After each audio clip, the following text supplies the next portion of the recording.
حضرت مولا علی شیر خدا رضی اللہ تعالیٰ عنہ بیان فرماتے ہیں، آپ فرماتے ہیں اسے مبارک ہو جسے تھوڑے لوگ جانتے ہیں،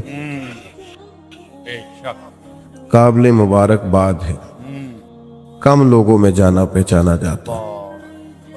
اور ایک حدیث پاک میں بھی فرمایا کہ وہ بندہ بڑا خوش نصیب ہے جس کی طرف انگلیوں سے اشارے نہ کیے جائے، فلاں جا رہا ہے، فلاں جا رہا ہے۔ بہت سارے کام آپ کر نہیں سکتے، بہت سارے چیزوں میں آپ محسوس کرتے ہیں کہ یہ میرے ساتھ کیا ہوا۔ چلیں کچھ لوگوں کا مقصد اگر عہدوں تک پہنچنا ہے، اقتدار حاصل کرنا مقصد بنا لیتے ہیں، تو جتنے مجبور ہم نے عہدوں پر بیٹھے لوگ دیکھے ہیں، اتنا شاہد ہی کوئی مجبور ہو۔ یا آپ کبھی دیکھ لیں، حکومت مجبور ہوتی ہے، اپوزیشن آزاد ہوتی ہے، اس کا کام تو صرف تنقید کرنا ہے، وہ کرتی رہتی ہے۔ لیکن جو لوگ کسی عہدے پر بیٹھے ہوتے ہیں، لوگ بول دیتے ہیں اس کو یہ کر دینا چاہیے، اس کو وہ کرنا چاہیے، کچھ باتیں درست بھی ہوں گی لیکن اتنا آسان تھوڑی ہوتا ہے۔ بہت سارے پہلو ہوتے ہیں جن پر غور کرنی ہوتی ہے۔ اگر کوئی اخلاص کے ساتھ عہدے پر بیٹھا ہے تو اس کو بڑا پھونک پھونک کے قدم اٹھانا پڑتا ہے۔ تو کسی شخص کا مقصد اگر دولت کا حصول ہو کہ مجھے ہر صورت میں پیسہ ہی جمع کرنا ہے، اس نے بھی زندگی کا کوئی پیارا مقصد نہیں پایا۔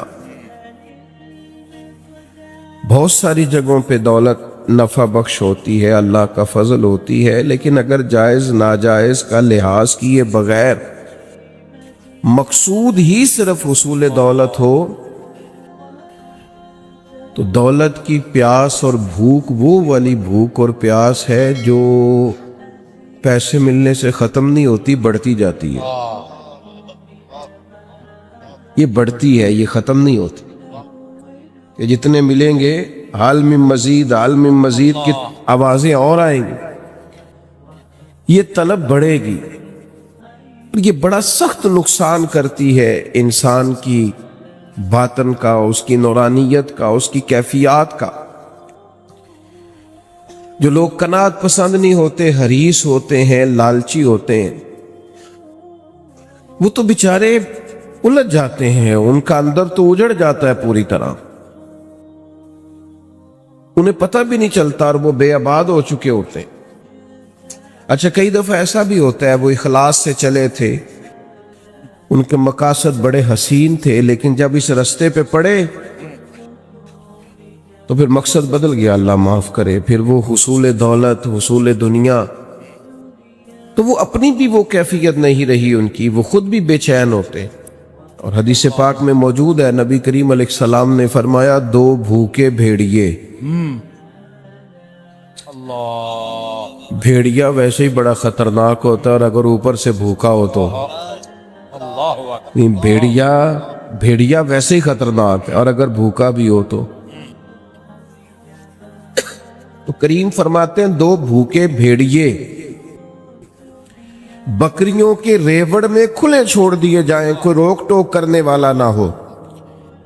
فرمایا وہ دو بھوکے بھیڑیے بکریوں کے ریوڑ کا اتنا نقصان نہیں کرتے جتنی دولت اور شہرت کی محبت انسان کے دل کا نقصان کرتی۔ وہ اندر سے پورے طور پہ اجڑ جاتا ہے، اس کا باطن پورے طور پر تباہ ہو جاتا ہے، اسے پتہ ہی نہیں ہوتا۔ بہترین اور صاف ستھرے لباس کے پیچھے اس کی روح بے آباد ہو جاتی، کچھ بھی پاس نہیں ہوتا، ایک مشینی سی زندگی، آ رہا ہے، جا رہا ہے، بیٹھا ہے، بول رہا ہے، گفتگو کر رہا ہے، کاروبار کر رہا ہے، اس ملک میں ہے، دوسرے ملک میں ہے، 3-4 فون رکھے ہوئے، کسی کو کوئی بات بتا رہا ہے، کسی کو کوئی، صبح شام تک اسے یاد ہی نہیں رہتا صبح میں نے کیا کہا تھا، چونکہ زندگی مشینی بن گئی ہے نا، الجھ سا گیا۔ تو یہ جتنے بھی مقاصد ہمارے ہاں لوگ پیدا کر لیتے ہیں، یہ سارے مقاصد بڑے تکلیف دہ ہوتے، لیکن اگر زندگی کا مقصد وہ حسین مقصد ہو جس کی طرف قرآن مجید نے رہنمائی فرمائی ہے، تو پھر انسان بڑا باطنی سکون محسوس کرتا ہے۔ اللہ تعالیٰ نے فرمایا الذی خلق الموت والحیات لیبلوکم ایکم احسن عملا، فرمایا وہ ذات جس نے موت اور حیات کو پیدا کیا ہے تاکہ پتہ چلے تم میں اچھے عمل کون کرتا ہے، بہترین کردار کون پیش کرتا ہے۔ ایک بات یاد رکھیے گا، ہر آدمی باصلاحیت ہوتا ہے، بہت اچھے، واہ، ہر آدمی میں اللہ نے کوئی نہ کوئی خوبی رکھی ہوئی ہوتی ہے۔ بہت اچھے، ایک تو ہم اپنی خوبی کا پتہ ہی نہیں کرتے، یعنی دیکھیں مسجد کے باہر لکھا ہوتا ہے میرے جیسے مولانا صاحب کا نام فلاں نے مسجد بنائی، حالانکہ جو پوری بلڈنگ کی تعمیر کے لیے چپکے سے پیسے دے گیا تھا، یہ بھی اس نے کہا تھا کہ میرا ذکر نہ کرنا کسی کے سامنے، بہت اچھا، اور میاں وہ بھی بڑا بانی ہے اس ادارے کا، واہ بھائی واہ، اس کا بھی خاصا حصہ ہے یہاں۔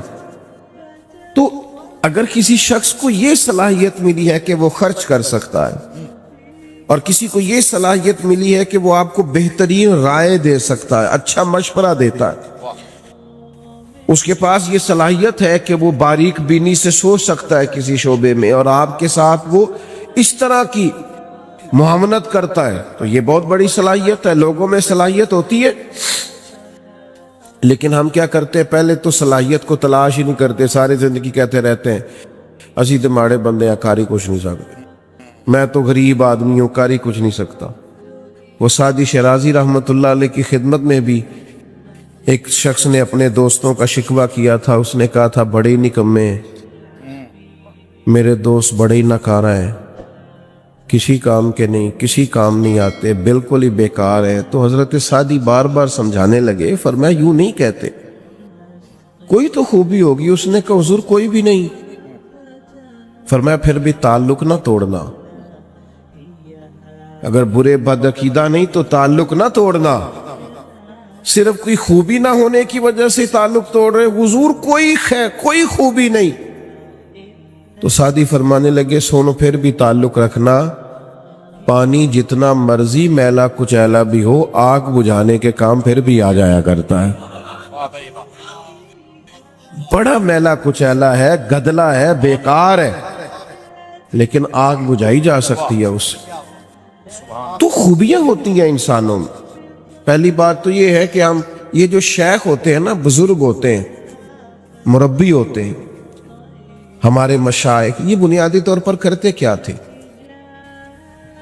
یہ سامنے والے کو آئینہ ہی تو دکھاتے تھے، بتاتے ہی تو تھے کہ تیرے اندر خوبیاں ہیں، کیا بات، اور وہ خوبیاں دکھا کے اس سے کوئی نہ کوئی کام لے لیتے تھے۔ بڑے بڑے نکمے لوگوں سے کام لے لیتے تھے، ان کو کام پہ لگا دیتے، ان کو تسلی دینا، سمجھانا، ان کو بار بار قائل کرنا۔ آج کل لوگ مایوس کرتے ہیں۔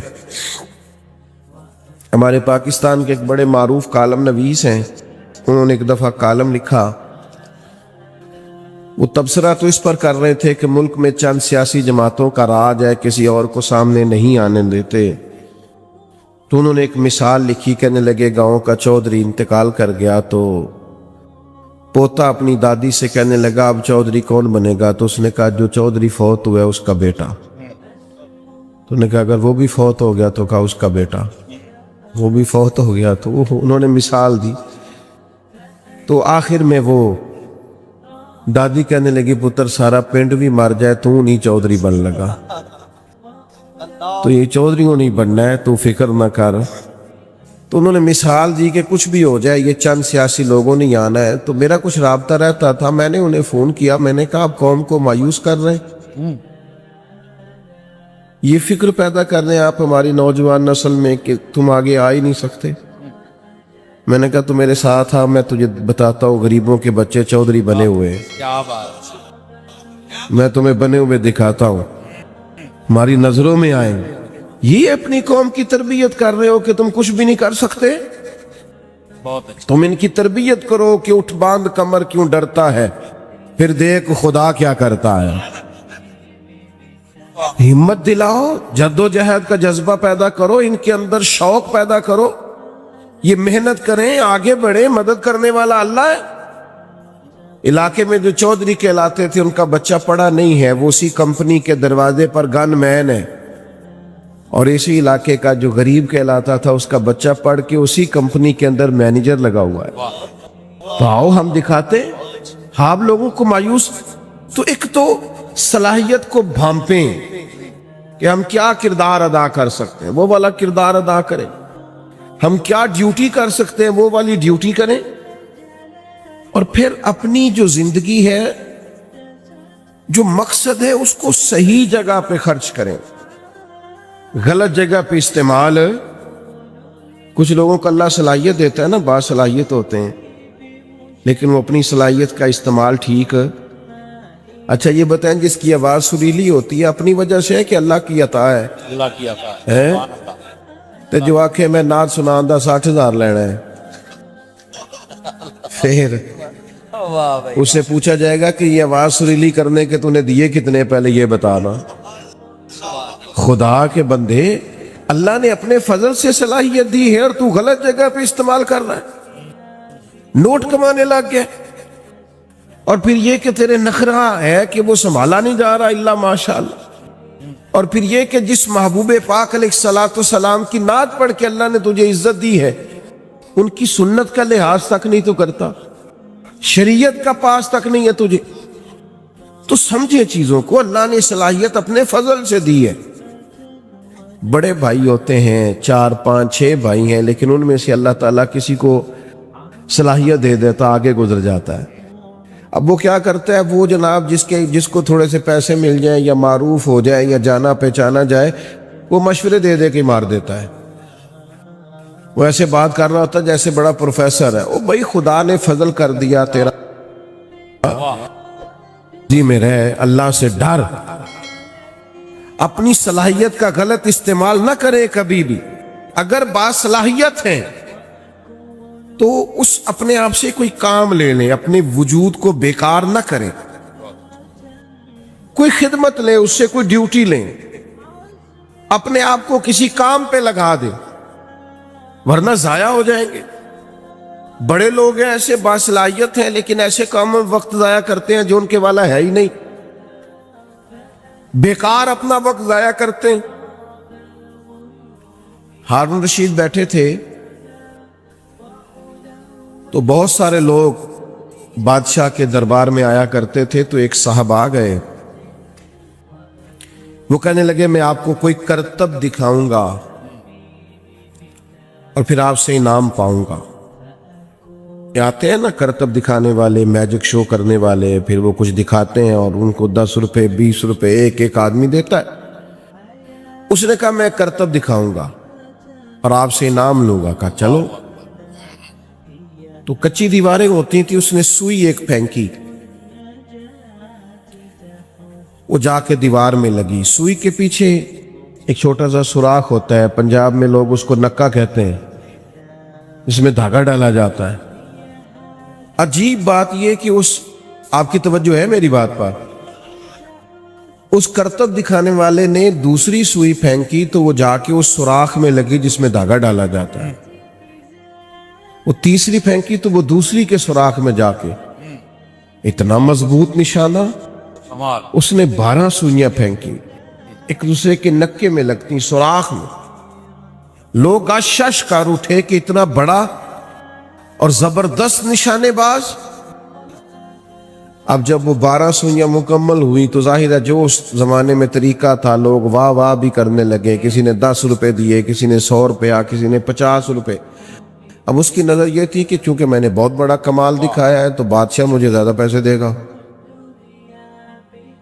جب سب تھک گئے دے کے تب اس کی نظر بادشاہ پہ تھی، تو ہارون رشید گردن جھکائے بیٹھے ہیں، دیکھا سناٹا چھا گیا ہے تو سر اٹھایا، کہنے لگے اس کرتب دکھانے والے کو پکڑو اور باہر لے جاؤ، ستون سے باندھ اور اسے 70 کوڑے مارو۔ وہ کہنے لگا بادشاہ میری غلطی، میں نے تو کمال دکھایا ہے اور یہ کمال لوگ آن کر کے دکھایا کرتے ہیں اور آپ سے انعام پاتے ہیں، تو آپ یہ ہے کہ مجھے کوڑے لگوا رہے۔ تو بادشاہ سلامت کہنے لگے کوڑے اس لیے لگوا رہا ہوں کہ اللہ تعالیٰ نے اتنا بہترین نشانہ دیا، تو مداری بن گیا، تیری سزا بنتی ہے۔ اس نے کہا حضور پھر کیا کروں؟ فرمایا میں تجھے فوج میں بھرتی کرتا ہوں، یہ جو نشانے کا اللہ نے کمال دیا ہے یہ کافر پہ لگا تھا کہ دین کے جھنڈے کو اللہ سر بلندی عطا کرے، سبحان اللہ، یہ کافر پہ لگا، اپنی صلاحیت کو ضائع کر رہا ہے، بیکار کر رہا ہے۔ بہت اچھا۔ اللہ تعالیٰ نے قرآن مجید کے اندر یہ ارشاد فرمایا ہے کہ النبی اولیٰ بالمؤمنین من انفسہم، فرمایا نبی کریم صلی اللہ تعالی علیہ وسلم مومنوں سے ان کی جانوں سے بھی زیادہ قریب ہے۔ اس کو بند کر دیں، یہ اس کی لائٹ بند کر دیں، اللہ آپ کو یہ چھوڑ دیں، سارے آپ چلانے، یہ مائک چل جائے اتنا کافی ہے، باقی سب چھوڑ دیں، بات سنیں۔ میں نے عرض کیا ٹائم بہت کم رہ گیا۔ عزیز دوستو، ہمارا نا کائنات میں سب سے گہرا اور مضبوط رشتہ اللہ رسول کے ساتھ۔ دنیا کے اندر بہت سارے رشتے حساس ہوتے، ان کی حساسیت کا انکار نہیں کیا جا سکتا، پر جتنی حساسیت نبی پاک علیہ السلام کے رشتے میں پائی جاتی ہے نا، یعنی ہماری جانوں سے بھی ہمارے زیادہ مالک مدینے والے محبوب ہیں۔ یاد رکھیے گا کہ جب یہ رشتہ اتنا نازک ہے تو پھر اس تعلق کے لیے امتی کا بھی کام یہ ہے کہ وہ اس نزاکت کو ذرا گہری نظر سے سمجھے۔ حضور سید عالم علیہ السلام پر ایمان لانے کا معاملہ ہو تو حساس ہونا چاہیے۔ حضور کی ہر بات، بیٹا موبائل چھوڑ دو، بات مانتے، آپ اتنے پیارے ہیں ماشاءاللہ، آپ جب موبائل اونچا کرتے ہیں تو پچھلوں کو نظر نہیں آتا، وہ بیچارے پھر دقت محسوس کرتے۔ اللہ تعالیٰ آپ سب کو سلامت رکھے۔ نبی پاک صلی اللہ تعالی علیہ وسلم کی بات ماننے کے معاملے میں بھی صحابہ بڑے حساس تھے۔ بہت سارے لوگ ہمیں بہت سارے کام کہتے ہیں، بہت ساری نصیحتیں بعض اوقات ہمیں سننے کو ملتی ہیں، لیکن رسول کریم صلی اللہ تعالی علیہ وسلم جب اپنے غلاموں کو کوئی بات ارشاد کرتے، حضور جب کچھ بیان کرتے اور غلاموں سے جب سرکار کسی بات کا تقاضا کرتے تو وہ اس کی حساسیت کو سمجھتے تھے۔ حضرت حکیم بن حزام رضی اللہ تعالی عنہ بیان فرماتے کہ نبی کریم صلی اللہ تعالی علیہ وسلم نے ہم سے عہد لیا تھا کہ ہم کسی دنیا دار کے آگے ہاتھ نہیں پھیلائیں گے، اپنا رجوع ہمیشہ اللہ رسول کی جانب رکھیں گے، دنیا داروں سے، مالداروں سے، سیٹھوں سے، نوابوں سے ہم کبھی ہاتھ پھیلا کے مانگیں گے نہیں۔ وعدہ ہو گیا، بیعت ہو گئی اس بات پر۔ فرماتے ہیں پھر ہمارا حال یہ تھا کہ اگر کوئی شخص گھوڑے یا اونٹ پر بیٹھا ہے اور اس کے ہاتھ سے درہ گر گیا ہے اور قریب اس کا غلام بھی کھڑا ہے تو اپنے غلام سے نہیں کہا کرتا تھا کہ درہ مجھے پکڑا دو، وہ خود گھوڑے سے نیچے اترتا تھا، خود اونٹ سے نیچے اترتا تھا، تو وہ درہ اٹھاتا تھا۔ جب سوال کیا جاتا کہ آقا میں قریب کھڑا تھا، میں غلام ہوں، مجھے آپ حکم کر دیتے، ارشاد کر دیتے، میں آپ کا درہ پکڑا دیتا، تو وہ کہتے کیسے تمہیں کہہ دیتے، ہم نے تو اپنے نبی پاک علیہ السلام سے وعدہ فرمایا ہے کبھی کسی دنیا دار سے سوال نہیں کریں گے۔ تو حضور کی بات ماننے کے معاملے میں حساس ہونا، آج کل نا مسلمان ہر ہفتے جمعہ پڑھتے ہیں، ہفتے میں ایک دفعہ جمعہ ہوتا ہے، عید کی نماز ہوتی ہے، مختلف محافل ہوتی ہیں، تو بہت ساری احادیث سنتے ہیں، بہت سارے ارشادات ہمارے کانوں سے آ کر کے ہماری سماعتوں کو معطر کرتے ہیں۔ تو چونکہ بہت ساری باتیں ہم سنتے ہیں، تو وہ خاص حساسیت جو اس معاملے میں ہونی چاہیے کہ بندہ سمجھے بس مجھے حضور کا ارشاد پہنچ گیا، بس مجھے نبی پاک علیہ السلام کی بات آ گئی، بس حضور نے حکم دے دیا۔ یہ حساسیت بڑی ضروری ہے۔ یاد رکھیے گا کہ یہ نہیں ہو سکتا کہ ہم حضور کی احادیث کو، قرآن مجید کی آیات کو بھی معاذ اللہ صرف کانوں کی لذت کے لیے سنیں اور کہ ماشاء اللہ سبحان اللہ کیا بات ہے، کیا بات آپ نے بیان کی، لیکن اس کی جو خاص تاثیر ہے اور اس کا جو خاص درجہ ہے اور بندہ مومن کے دل کے اندر اس کے لیے جو خاص مقام ہونا چاہیے، جب تک وہ ہم اپنے اندر پیدا نہیں کرتے ایمان کی لذت نصیب نہیں ہو سکتی۔ آپ دیکھیے، میں نے عرض کیا تھا خاموش، اور حضور وضو کر کے مسکرائے تھے، مجھے وجہ کر کے، چونکہ رشتہ بڑا حساس ہے نا، یہاں معاملہ بڑا نازک ہے، حضور کے ساتھ غلاموں کے رشتے بڑے بلند ہیں۔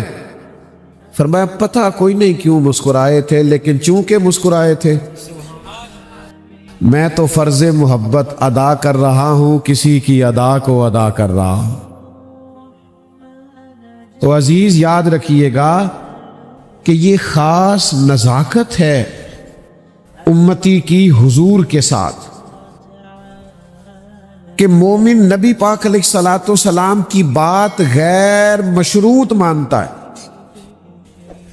غیر مشروط، سمجھ میں آئے تب بھی، سمجھ میں خدا نہ خواستہ نہ آئے، وہ کہتا ہے بس میرے نبی کا حکم ہے، بس میرے محبوب نے اسے حکمت سمجھ میں خدا نہ خواستہ نہ بھی آئے۔ ہماری عقلیں چھوٹی ہوتی ہیں نا، بعض اوقات حکمتیں سمجھ میں نہیں بھی آتی، لیکن بات اللہ رسول کی ہے نا، اس کو فوراً قبول کیا جائے گا، فوراً مانا جائے گا اور اس نزاکت کو سمجھا جائے گا۔ نبی کریم علیہ السلام جمعہ پڑھا رہے ہیں، تو جیسے میں نے ابھی دو چار دوستوں سے کہا نا، بعض اوقات کہنا پڑتا ہے موبائل بند کر دے اور بیٹھ جائیں اور خاموش ہو جائیں۔ یہ نقیب محفل یا خطیب یا اسٹیج سیکرٹری یہ لوگ بولتے ہیں، بعض اوقات نظم و نسق کو درست کرنے کے لیے نا، ماحول کو بہتر کرنے کے لیے کئی دفعہ کہنا پڑتا ہے، اور ڈر، ہمیں تو ڈر بھی لگتا ہے کسی کا دل نہ ٹوٹ جائے، دل آزاری نہ ہو جائے، کہنا پڑتا ہے بہرحال کہ یہ ذرا درست کر لو۔ تو یہ بعض اوقات ایسے مواقع آ جاتے۔ تو حضور علیہ السلام نہ جمعہ پڑھا رہے تھے، تو ایک صاحب کھڑے ہو گئے، تو محبوب نے فرمایا بیٹھ جاؤ۔ ایک صحابی دروازے پہ تھے، ابھی ان کے کانوں میں آواز گئی، وہ وہی بیٹھ گئے۔ ایک قبیلہ بنو غنم میں تھے، ان کے کانوں میں وہی آواز گئی اور وہ وہی بیٹھ گئے۔ جس نے جہاں سنا وہ وہی۔ اچھا، نبی پاک علیہ السلام نے ایک شخص سے کہا، تو جب سوال ہوا نا کہ بھئی آپ سے تو نہیں کہا تھا، آپ سے تو نہیں کہا تھا، آپ سے تو نہیں کہا تھا، یہ تو فلاں سے کہا تھا، تو کہا یا رسول اللہ اپنے نام تو نہیں نہ لیا۔ یہ محبوب کی بارگاہ ہے، بس اشارہ ہو گیا، بس حکم ہو گیا، بس ہم سمجھ گئے کہ کریم کی اس وقت رضا یہ ہے کہ بیٹھ جاؤ، بس حضور کی مرضی یہ ہے کہ بیٹھ جاؤ۔ تو چونکہ نام لیا نہیں، ارشاد فرمایا نہیں، تو جس کے کانوں میں آواز گئی نا، سانو قید سجن دا گہنا ہے، او جنج رکھے اساؤنج رہنا ہے۔ تو بس بات کانوں میں آ گئی، ختم ہو گیا معاملہ، حضور نے فرما دیا بیٹھ جاؤ، تو لہذا بیٹھ گئے۔ تو میں نے یہ باتیں دو تین آپ کی خدمت میں عرض کی کہ زیادہ غلام زیادہ بحثیں نہیں کرتے کہ یہ کیسے ہوا، تو اس کی کیا حکمت ہے، تو اس کام میں کیا حکمت ہے. بس وہ سمجھتے ہیں ہمارے لیے ہمارے رسول کا حکم ہے، ہمیں ہمارے نبی پاک نے فرمایا، حضور نے فرمایا سود حرام ہے تو لہذا حرام، جھوٹ بولنا ناجائز ہے تو لہذا، دھوکہ نہیں دینا تو لہذا نہیں دینا، فراڈ نہیں کرنا تو لہذا نہیں کرنا، کم نہیں تولنا ناپنا تو لہذا نہیں تولنا. وہ فرما دو جی. اب آپ حکمت کے پیچھے جائیں، اب آپ وجہ پوچھیں تو یہ غلاموں کا شیوا نہیں ہوتا. اللہ تعالیٰ مجھے اور آپ کو سمجھنے کی توفیق عطا کرے. اللہم صلی علی سیدنا و مولانا محمد معدن الجود والکرم وآلہ وبارک وسلم. اللہ بڑی محبت. دنیا کے اندر جو لوگ اپنا گھر صحیح معنوں میں اخلاقی طور پر اور تربیتی اور علمی طور پر مرتب کرنے میں کامیاب ہو جاتے ہیں، وہ دنیا کے بڑے کامیاب لوگ ہوتے ہیں. اور دنیا میں سب سے مضبوط آدمی وہ ہوتا ہے جو اپنے گھر کے اندر مضبوط ہوتا ہے. جو گھر سے ٹوٹ جاتا ہے، بکھر جاتا ہے، اپنے گھر کے ماحول کو سنبھال نہیں پاتا، وہ دنیا میں کوئی کارنامہ سر انجام نہیں دے پاتا. بہت سارے لوگ ہمیں بہت ساری جگہوں پہ اس لیے الجھے بکھرے اور ٹوٹے ہوئے نظر آتے ہیں کہ گھر کے اندر پریشان ہوتے ہیں. گھر کے اندر کا ماحول اگر مضبوط ہو جائے اور معنی خیز ہو جائے اور اس کی وجہ سے انسان کا ذہن دل ٹھنڈا رہے تو وہ باہر بھی توانائی کے ساتھ کام کر سکتا ہے. اللہ تعالیٰ نے قرآن مجید کے اندر ہمیں حکم دیا کہ یا ایھا الذین آمنوا قوا انفسکم واہلیکم نارا، اے ایمان والو خود بھی دوزخ کی آگ سے بچو اور اپنے گھر والوں کو بھی بچاؤ. صرف ان کے لیے روزی روٹی کا، رہائش کا، کھانے پینے کا، پہننے کا بندوبست ماں باپ کے ذمے نہیں لگایا، بلکہ یہ بھی باپ کے ذمے لگایا کہ یہ بھی بندوبست تو کر کے تیرے بچے دوزخ سے بچیں. ان کے لیے ایسے ماحول کو فراہم کر کے ان کی توجہ ان کاموں کی جانب ہو جائے جو کام جنت میں لے جانے والے. اے ایمان والو خود بھی دوزخ کی آگ سے بچو اور اپنے گھر والوں کو بھی بچاؤ. حضرت عمر فاروق رضی اللہ تعالیٰ عنہ اس آیہ کریمہ کے نزول کے بعد عرض گزار ہوئے کہ یا رسول اللہ صلی اللہ تعالیٰ علیہ وسلم، اس آیت کا معنی کیا ہے؟ تو حضور علیہ السلام نے فرمایا اس کا بڑا سادہ معنی ہے کہ جن کاموں کا اللہ رسول تمہیں حکم دیتے ہیں تم ان کاموں کا اپنے گھر والوں کو حکم دو، اور جن کاموں سے اللہ رسول تمہیں منع کرتے ہیں تم ان کاموں سے اپنے گھر والوں کو روکو، بچاؤ. عزیز بھائیوں، گھر کی تعمیر، گھر کی تربیت، گھر کے اندر اعلیٰ ماحول کا قائم کرنا یہ باپ کی اور ماں کی ذمہ داری ہوتی ہے. انہوں نے اپنے گھر کے ماحول کو کس طرح ٹھیک رکھنا ہے؟ سب سے پہلے تو انہوں نے آپس کی لڑائی کو کیسے ختم کرنا ہے، اس میں کس طرح انہوں نے بچوں کے لیے آسانی کرنی ہے، اور گھر میں کس طرح یہ ماحول بنانا ہے کہ بچوں کا شوق بنے کہ وہ تعلیم کی طرف بڑھیں، ان کے اندر رغبت پیدا ہو کہ وہ نماز، روزہ، عبادات اور اخلاقیات کے عنوان پر کامیابی. یہ ذمہ داری ہے اور یہ نازک مسئلہ ہے. یہ گھر کے اندر کو 10-15 منٹ 20 منٹ نصیحتیں کرنے سے یہ مسئلہ حل نہیں ہوتا. اس کے لیے پراپر اپنے آپ کو تبدیل کرنا پڑتا ہے. ہمارے بچے وہ نہیں کرتے جو ہم کہتے ہیں، ہمارے بچے وہ کرتے ہیں جو ہم کرتے ہیں. ہمارا باہر تقریر چلے گی، گھر کے اندر کردار چلے گا. تو گھر کو کیسے سجانا سنوارنا ہے، اس کے لیے ہمارے نبی پاک علیہ السلام نے جو ہم پر لا تعداد بے شمار احسانات کیے، ایک احسان یہ بھی کیا کہ محبوب نے فرمایا تمہارے لیے ضروری ہے کہ اپنے نبی کے گھر والوں سے پیار کرو. قُلْ لَا أَسْأَلُكُمْ عَلَيْهِ أَجْرًا إِلَّا الْمَوَدَّةَ فِي الْقُرْبَى. اے محبوب علیہ السلام آپ اپنے غلاموں سے فرما دیں کہ میں تبلیغ دین پر تم سے کوئی اجر نہیں مانگتا، ہاں میرے قریبیوں سے پیار کرتے رہنا.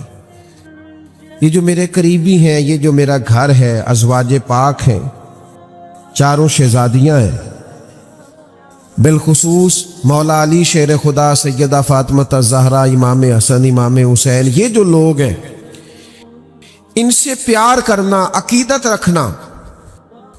کیوں؟ کہ حضور علیہ السلام فرماتے میں 2 چیزیں تمہیں دے کر جا رہا ہوں. آپ زیادہ غور کریں گے میری بات پر. اللہ تعالیٰ آپ کو مہنگے مہنگے موبائل دے، ویڈیو بھی آپ ضرور بنائیں، منع نہیں کرتا، پر توجہ میری بات پر کریں، دیکھیں میری طرف، تاکہ میں نے تھوڑی سی باتیں کرنی ہے، جلدی بات ختم کرنے کا عادی ہوں.